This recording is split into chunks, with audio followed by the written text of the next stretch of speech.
Marcos 12, 28 diz assim: aproximou-se dele um dos escribas que os ouvira discutir, e percebendo que lhes havia respondido bem, perguntou-lhe: qual é o primeiro de todos os mandamentos? E respondeu Jesus: o primeiro é: ouve, Israel, o Senhor nosso Deus é o único Senhor. Amarás, pois, ao Senhor teu Deus de todo o teu coração, de toda a tua alma, de todo o teu entendimento e de todas as tuas forças. Eu queria enfatizar essa parte final do verso 30. Amarás, pois, ao Senhor teu Deus de todo o teu coração, de toda a tua alma, de todo o teu entendimento e de todas as tuas forças. Vamos fazer uma oração. Senhor nosso Deus e Pai, louvado seja o teu santo nome. Pai, obrigado por estarmos mais uma vez na tua casa, Pai, pelo privilégio que temos de abrir e estudar a tua palavra, Senhor. Vem agora no nosso meio, Pai. Teu Santo Espírito tenha plena liberdade de atuação, que estejamos com o coração preparado para ouvir a tua voz, que possamos ser edificados, transformados e libertos pela tua palavra, Pai. No nome precioso de Jesus, Pai. Vem no nosso meio nesta hora, Pai, e que cada um possa entender a mensagem, Pai, que o Senhor tem para cada vida aqui, uma mensagem especial, porque o Senhor ama cada um que está aqui hoje à noite, Pai. Por isso te agradecemos já e já te louvamos no precioso nome de Jesus. Amém. O interessante aqui que Jesus responde a pergunta de qual é o principal mandamento, e ele fala, e ele enfatiza com bastante força, ele qualifica que é necessário amar a Deus, mas ele qualifica, é amar de todo o coração, é de toda a tua alma, de todo o teu entendimento e com todas as tuas forças. Jesus fez isso, não foi à toa. Jesus sabia que muitas pessoas se achegariam ao Evangelho, se achegariam ao cristianismo de uma forma muito superficial. Por isso que ele fez questão de qualificar dessa forma.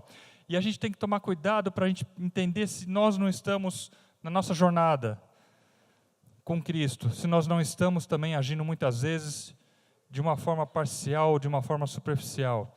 Porque Jesus foi muito enfático, muito claro, para a gente amar com todas as nossas forças, com todo o nosso coração, toda a alma e todo o entendimento. Para que a gente pudesse realmente experimentar o melhor de Deus, é necessário que a gente tenha um amor diferenciado, não é um amor comum. E essa frase de Jesus, ela passa muito claro duas mensagens bastante importantes que a gente tem que ter muita clareza. A primeira delas é que realmente o amor a Deus, ele precisa necessariamente ter profundidade. Não pode ser uma relação superficial. Jesus já sabia que naquela época muitas pessoas já chegariam ao cristianismo de forma superficial. E ainda mais nos dias de hoje. Mas ele faz questão de deixar claro que a nossa relação com Deus tem que ser profunda. Aí a gente para pensar um pouquinho. A gente vive hoje, segundo os especialistas, a quarta revolução industrial. A primeira era começou lá com a máquina a vapor, depois teve as outras eras com computação e tal. Agora estamos vendo a quarta revolução industrial, que ela é marcada pelo um avanço tecnológico sem precedentes, uma velocidade de transformação absurda, uma hiperconectividade, uma convergência de tecnologias. E tudo isso faz as coisas se moverem, as coisas mudarem com muita rapidez. É tudo muito, muito rápido. Não sei se vocês também estão percebendo isso. A evolução tecnológica, você não dá conta. Você pega um celular novo, você não usa nem 5% do potencial de recursos que ele tem. Porque as coisas estão se movendo muito, muito rápido. Então eu tenho duas notícias para você. Uma, se você está assustado com isso, você não está sozinho. Essa é a boa notícia. A má notícia é que isso só vai piorar. E na Bíblia diz, inclusive, que nos últimos tempos a ciência se multiplicaria como nunca antes. E a gente está vivendo esses dias. E a gente tem que tomar cuidado, porque a gente às vezes vai trazendo esse modus operandi, esse modo de viver, com essa velocidade absurda, tudo é muito superficial, tudo é rápido, as coisas vão ficando cada vez mais fluídas, porque não tem argumentação, não tem sustentação, não tem uma solidez. É tudo muito fluido. Uma das principais redes sociais que a gente usa é o Twitter. O Twitter você pode usar 200 180 caracteres para se comunicar. Isso porque era 140 até o ano passado. Qual é a profundidade de alguma conversa, de alguma argumentação, quando você usa 280 caracteres? É nenhuma. Né? As pessoas hoje, ninguém mais compra um jornal tradicional, onde o repórter escreve uma matéria, porque ele pesquisou, ele investigou, ele checou fontes, ele entrevistou pessoas. As pessoas querem saber de fake news que está circulando aí no Facebook, que não sabe nem se é verdade ou não. As pessoas leem manchetes só de portais de notícias, não tem profundidade nenhuma, não quer nem saber da fonte. A gente tem que tomar cuidado, porque esse modo de agir, às vezes, a gente traz para dentro do cristianismo. Né? E a gente não escapa disso. Né? Eu estava comentando que, no começo do mês, meu irmão fez aniversário. Aí minha esposa falou, poxa, você já cumprimentou seu irmão? Eu falei, já. Mandei uma mensagem pelo WhatsApp. Foi sensacional o cumprimento dele, inesquecível o aniversário dele. O escritor A.W. Tozer, escritor e pastor evangélico de grande repercussão no século XX, A.W. Tozer, ele chamava esse mundo de coisas de cristianismo instantâneo. Ele dizia que muitas pessoas, elas confundiam o ato de fé de você um dia reconhecer a Jesus como o Senhor e Salvador da sua vida, não é uma finalidade em si mesmo, ele é um início, é um ponto de partida. O cristianismo necessariamente ele é expansionista, ele tem que ser evolutivo. A gente tem que crescer na fé, a gente tem que amadurecer, a gente tem que se aprofundar no conhecimento de Deus. Para ter um crescimento, temos que desenvolver a salvação, a palavra de Deus diz. E muita gente acha que basta, a pessoa um dia reconheceu que Jesus salvou ele, morreu na cruz no lugar dele e pronto. Não, não está pronto, não. Isso é só o comecinho. A gente tem que ter essa consciência clara para a gente não viver essa era de superficialidade e de cristianismo instantâneo. A Bíblia sempre nos convida a vigiar, a orar, a lutar, porque a gente não pode se conformar, não pode se amoldar a esse mundo. E a outra mensagem bastante grande, que essa frase de Jesus encerra, é que o amor a Deus, ele tem que ser integral. Ele precisa necessariamente ser 100%. Ele não pode ser parcial. E a gente vê muito isso nas nossas vidas e em muitas pessoas.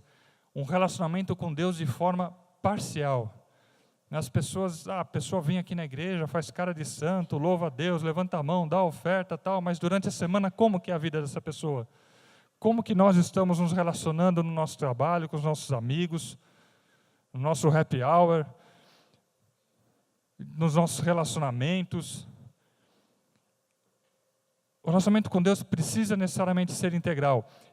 Todas as áreas da nossa vida, seja o casamento, seja o trabalho, seja as amizades, em todas as áreas a gente precisa ter a consciência que o relacionamento com Deus é integral. Eu não sei como você entrou aqui hoje, eu não sei se tem alguma área da sua vida que você mesmo vem lutando, porque você nunca realmente entregou o comando para Deus. Hoje é dia de fazer diferença, hoje é dia de você entregar isso para Deus. Hoje à noite, Deus está aqui, Deus está querendo. Deus é um Deus de amor, Ele não vai destruir ninguém, mas Deus está querendo dar 100% da sua vida, meu filho. É isso que Ele pede de nós.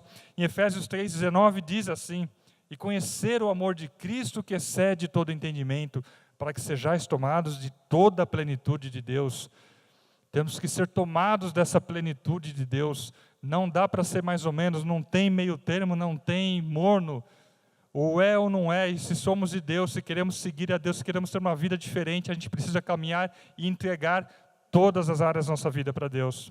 Isso é uma condição inegociável, Jesus não vai abrir mão disso. Ele deixou bem claro quando Ele qualificou o tipo de amor que a gente precisa para cumprir o principal mandamento. Mas vamos pensar um pouquinho o que significa realmente, o que pode implicar na prática essas frases: amar a Deus de todo o coração. O coração é a sede dos nossos sentimentos, da nossa motivação, da nossa priorização. A gente vai priorizar as coisas que a gente realmente tem no nosso coração, aquilo que está cheio. Tem 3 pontos importantes aqui para a gente pensar. Primeiro, a gente não pode esquecer do sacrifício que Jesus fez no meu e no seu lugar. A nossa vida era como alguém que está muito endividado. Eu vou ilustrar aqui porque a boa parte de nós já passamos por isso alguma vez. Já teve nome sujo, já teve problema no cartão de crédito, cheque especial, Serasa, com o governo, entrou no Refis. Quantos de nós já não passamos por isso? Quão ruim é viver a situação, o estado de agonia, de você não ter capacidade de honrar suas dívidas. E todos nós estávamos assim perante Deus. Quando Deus mandou seu Filho na cruz morrer no nosso lugar, Ele pagou a nossa dívida, pagou os nossos pecados, porque eu e você não tínhamos condições de pagar essa dívida. E esse amor, esse reconhecimento precisa necessariamente gerar uma gratidão que nos impulsiona, que nos move, que nos transforma, que nos mobiliza.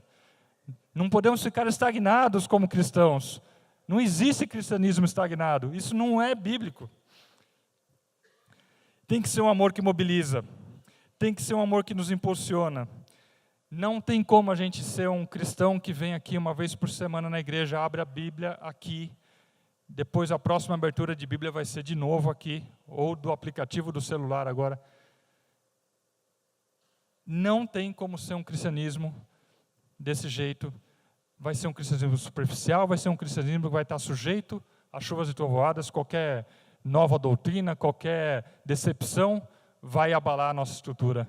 Isso não pode acontecer em nossas vidas, a gente tem que tomar cuidado, porque o convite do ambiente que a gente vive é para ter um cristianismo dessa forma, e a gente tem que tomar cuidado para se posicionar. O nosso amor tem que ser um amor que prioriza. Uma vez eu tive um chefe, logo no começo da minha vida profissional, acho que a primeira vez que eu cheguei para ele e falei, não tive tempo de fazer tal coisa, ele falou, olha, você usa qualquer outra desculpa comigo, menos essa. Jamais diga que você não teve tempo, você não priorizou aquilo que era para ser feito. Tempo você teve, mas você escolheu priorizar outras coisas. E quando a gente diz para Deus que não tem tempo para participar das coisas da igreja, não tem tempo para fazer a obra dele, não tem tempo, é porque a gente não está priorizando as coisas do reino de Deus. O jovem rico chegou para Jesus e falou, o que falta para eu herdar a vida eterna? Jesus falou, você já está cumprindo quase tudo, só falta você vender seus bens e doar aos pobres e você vem e segue-me. E aí ele saiu entristecido porque o coração dele ainda priorizava as riquezas, ainda tinha confiança depositada nas riquezas. E a gente tem que tomar cuidado para a gente não ter nenhuma área da nossa vida que tome o lugar da priorização correta do reino de Deus. Assim como diz em Mateus 6,33, buscai primeiramente o reino de Deus e a sua justiça, e todas as demais coisas vos serão acrescentadas. Essa é a nossa priorização, isso precisa ser necessariamente. E Jesus fala que além de ser um amor de todo o nosso coração, precisa ser um amor de toda a nossa alma. O que pode significar de toda a nossa alma? Isso envolve a vitalidade, o tempo integral, isso envolve o engajamento.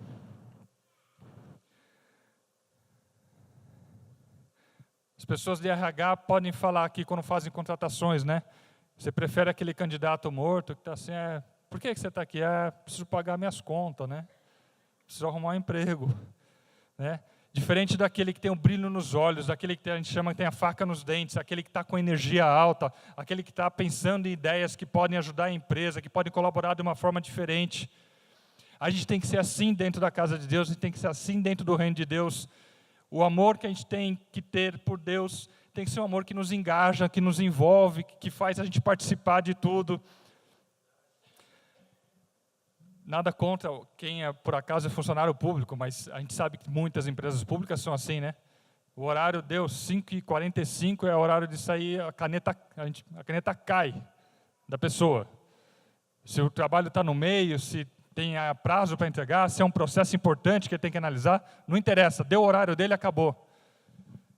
A gente não pode trazer esse tipo de conceito para dentro da casa de Deus, dentro do relacionamento cristão.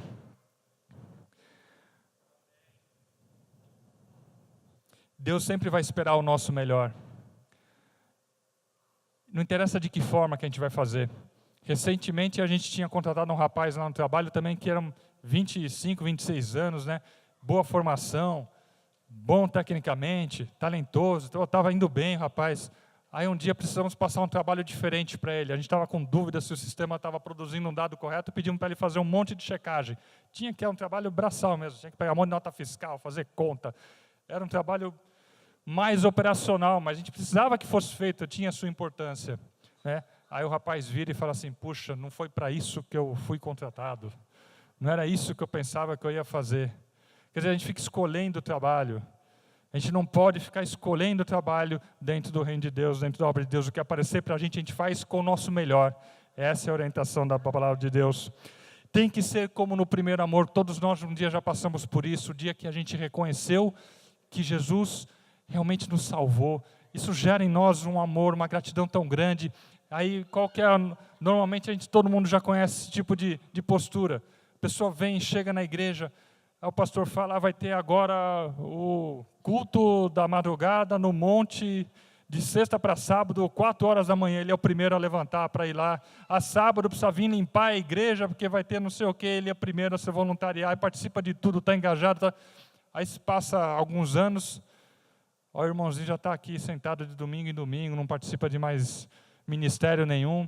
Aí vai ver o que aconteceu, há alguma decepção com o pastor que falou isso, com o fulano que teve decepção na vida.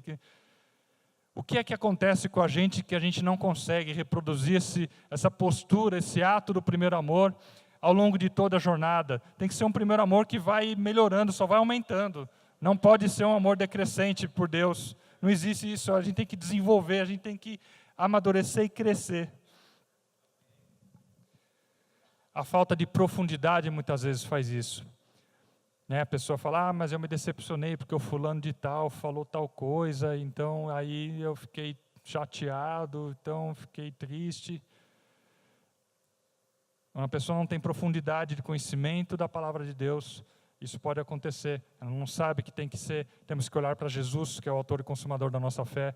As pessoas vão falhar certamente, vamos ter decepções, vamos ter traições, mas a gente tem que manter firme, porque a gente tem que ter o nosso olhar em Cristo. Ele não vai falhar com a gente. E Jesus continua falando que o nosso amor precisa ser de todo o entendimento, de todo o nosso entendimento.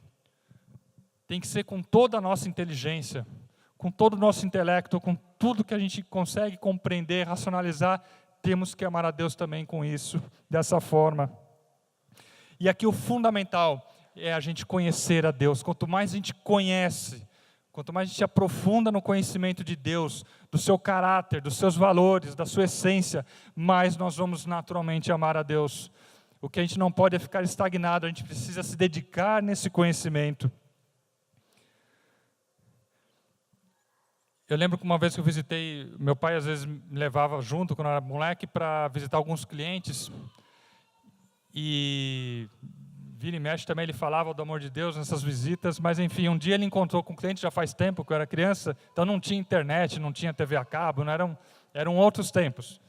E ele estava com esse cliente na conversa, e eu já tinha um pouco de afinidade com o cara, esse executivo, começou a falar para ele, puxa, não era cristão.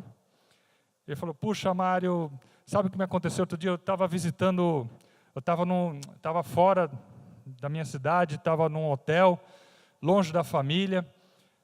Então, lembra, não tinha internet, não tinha TV a cabo, não tinha nada, né? Estava lá numa cidade que eu não conhecia ninguém, não tinha nada para fazer, me deu um tédio, me deu uma angústia, eu não sabia o que fazer, eu estava tão sozinho, tão solitário, me deu uma angústia por dentro de alma.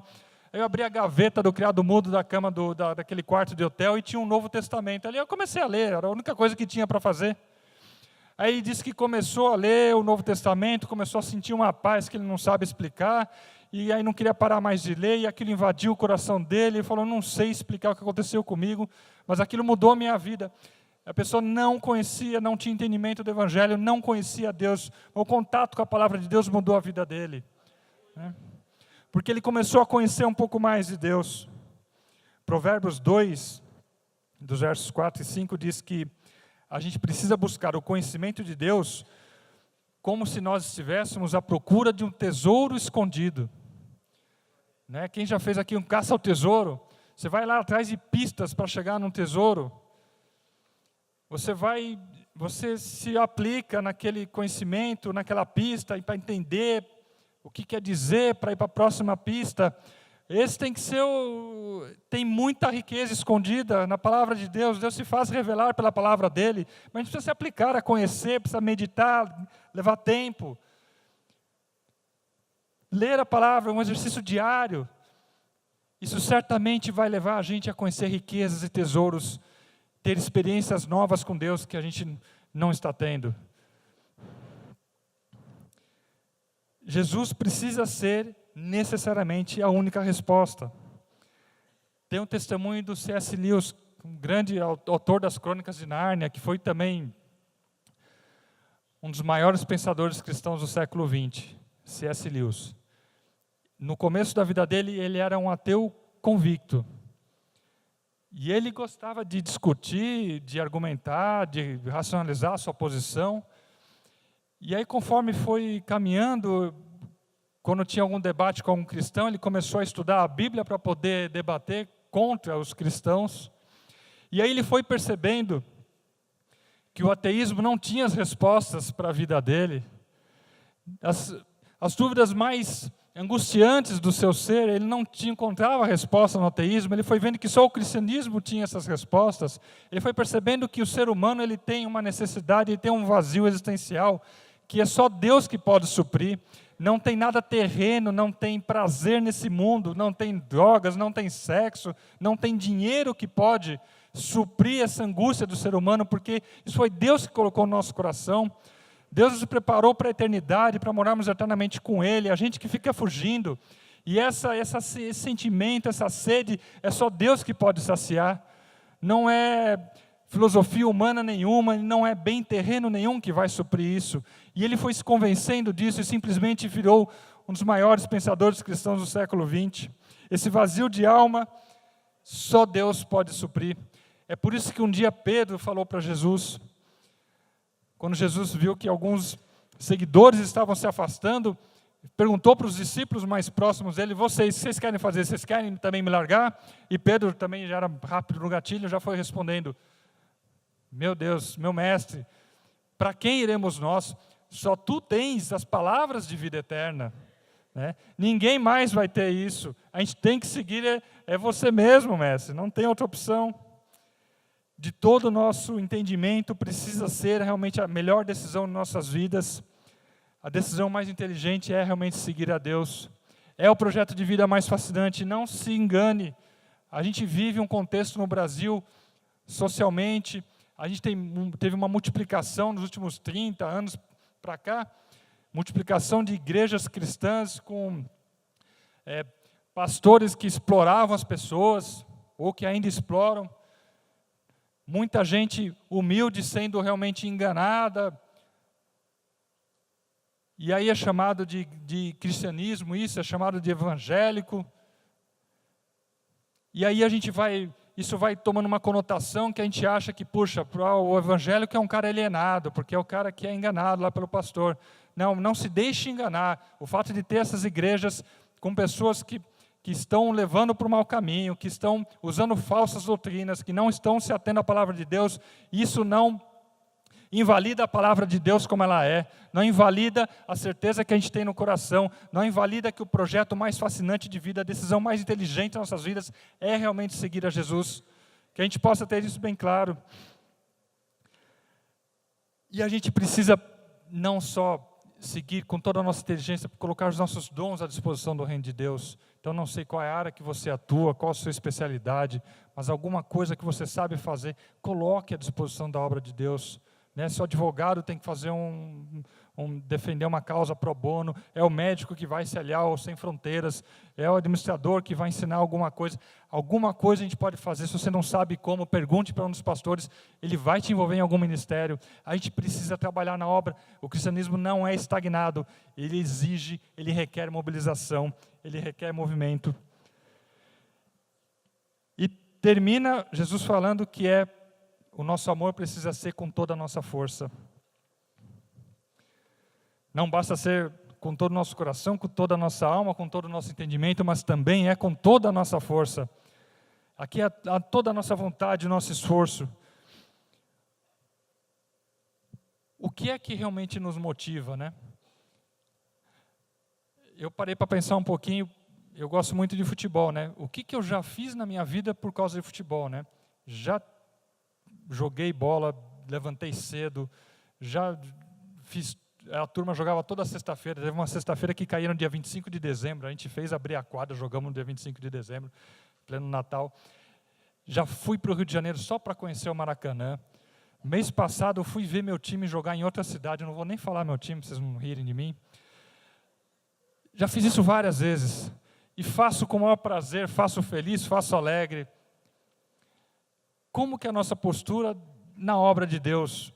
O que nos motiva? É com alegria que a gente está participando das atividades na obra de Deus?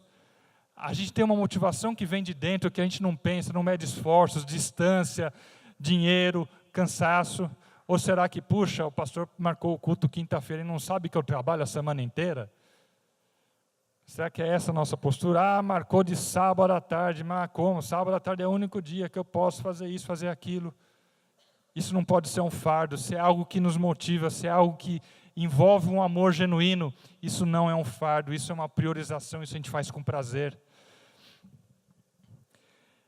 E com toda a nossa força também envolve a nossa obediência. Neemias 8:10 diz que a alegria do Senhor é a nossa força.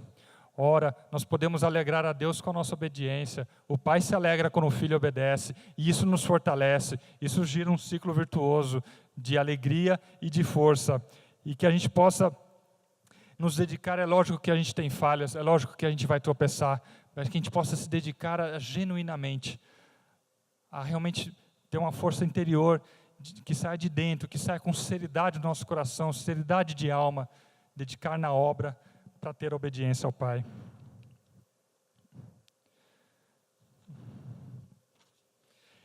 E Jesus também deixa bem claro que não dá para separar o primeiro do segundo mandamento.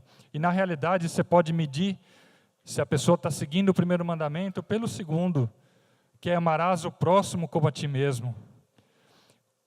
Que a gente possa refletir nessa noite como que nós temos realmente, o que nós temos feito, que o próximo está na nossa agenda na semana, de tudo aquilo que a gente faz, de todo aquele ativismo que a gente tem, o que realmente envolve amar o próximo. Nessa situação que o país está vivendo agora, uma reportagem que eu achei muito interessante e emblemática. O repórter chegou no supermercado, que já estava começando a faltar alguma coisa lá no supermercado, e aí ele chegou numa cliente, uma consumidora, estava com 6 sacos de 5 quilos de arroz no carrinho. Aí o repórter chega para ela e fala, escuta, mas por que você está levando tanto comida assim para casa? Ela, mas pode ser que falte, né? Aí o repórter, poxa, mas se você levar tanta comida assim, aí que vai faltar mesmo. Já pensou se todo mundo pensa igual a você? Aí vai faltar. Aí ela respondeu, pois é, mas eu preciso garantir o meu, né? Isso é do ser humano, né? Ela admitiu.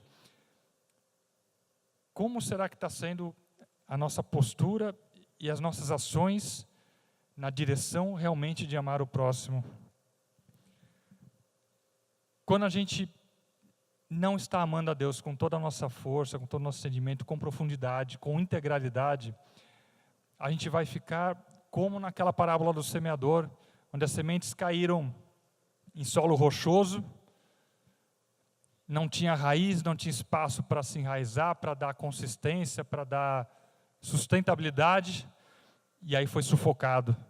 Se a gente não conhece a palavra de Deus em profundidade, se a gente não conhece o caráter e os valores de Deus em profundidade, qualquer angústia, qualquer decepção, qualquer traição vai poder abalar a nossa fé, e a gente não pode deixar isso acontecer.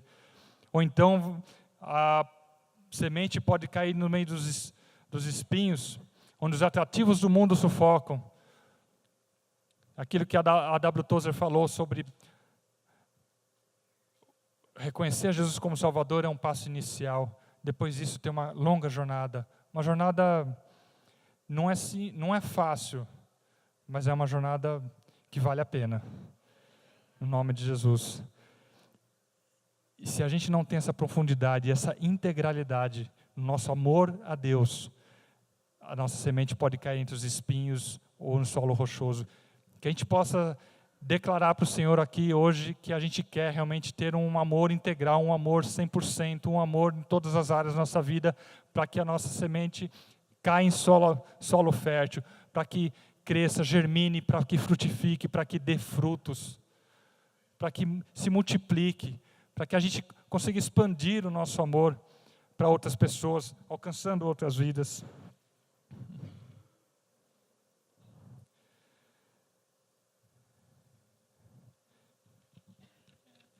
Queria convidar hoje à noite para a gente refletir.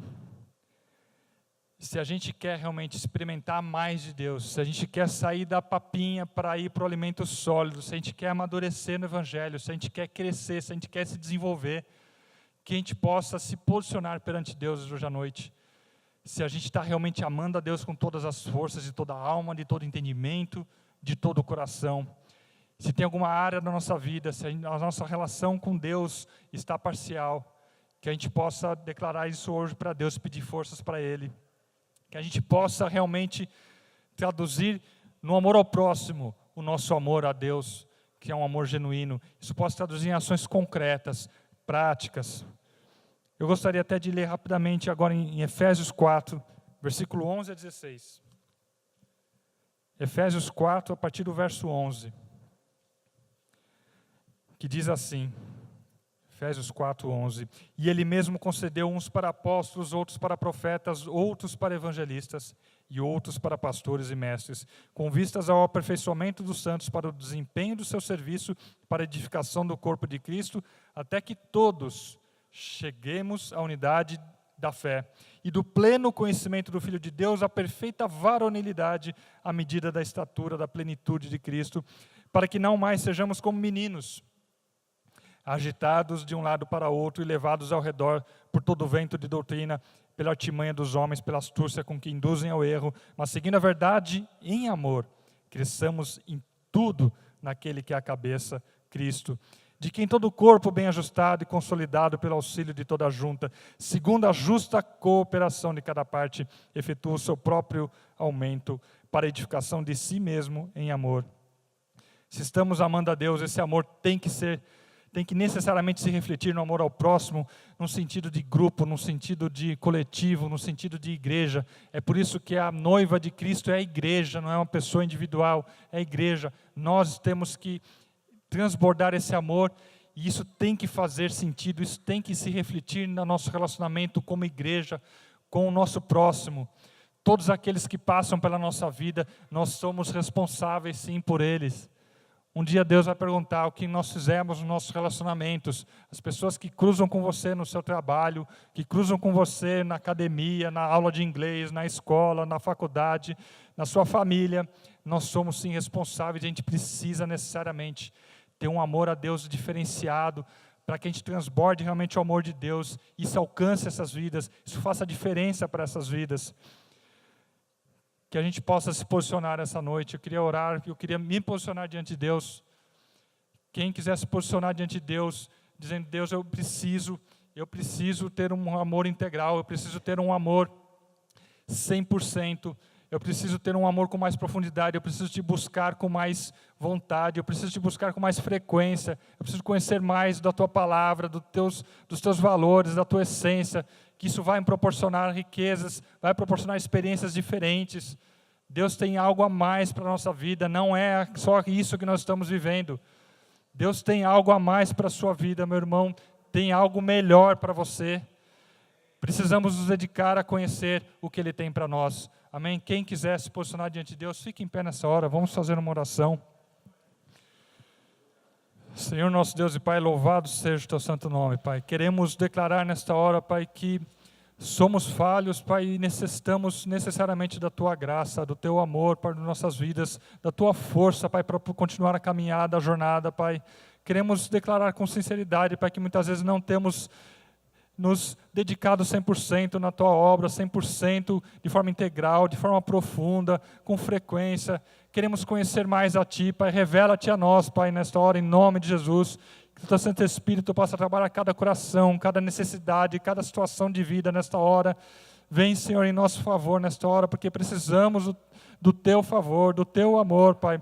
A Tua palavra diz que a Tua bênção enriquece, não vem acrescer de dores, por isso abençoa cada um de nós esta hora, Pai.